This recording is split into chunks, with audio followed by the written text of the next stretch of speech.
I think Rob touched on a really good point there, which is the fitness industry, since we got into it sort of many moons ago, has just blown up.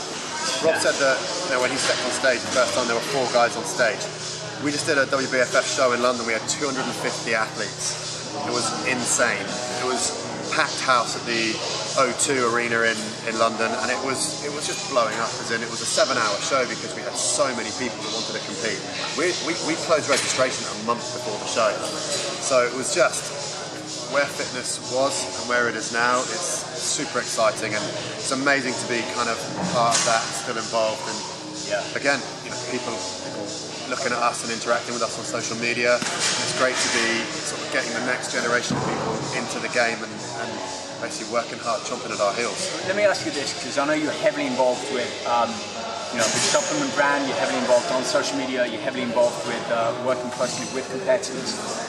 What do you think has changed since we kind of got inspired by it and into the whole sport?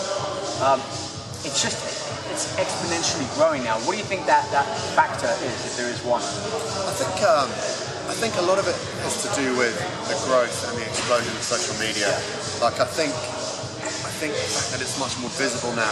Every time you turn on your phone, when you're waiting for a bus, if you're on Instagram, you're inundated with all these pictures of guys and girls who are in shape, and it is inspiring. It's motivational. So you look at that and you think, wow, like I need to go to the gym. I want to look like that. I want to feel like that. I want to be within that sort of shape. And I think having it so readily available and instant on your phone all the time is what's just making it snowball. And it's also the fact that anybody can do it. If you train hard, you eat well, and you're diligent with what you're doing, you can get from a regular guy that goes to the gym to a global superstar in a relatively short amount of time. And it is just that platform that you have. It's that Instagram, Facebook, Twitter, YouTube. How many personalities are there on YouTube now? It's insane. And it's just like it's the land of the opportunity out there. That's that sharing of information too. Yeah. I mean, when I started, it was the Muscle and Fitness magazines or the whatever magazine it might be, seeing the big likes of Jay Cutler, his chest workout, and trying to do a 2-hour workout, and that was my source of information. Yeah. And whilst it was still great information, it wasn't necessarily relevant to what I wanted to do. So there was a lot of trial and not error but adjustment, which took a lot more time than to see what us and many other people are doing. And one thing I really love about what you're doing, Shaun, as well, is you're putting information out there.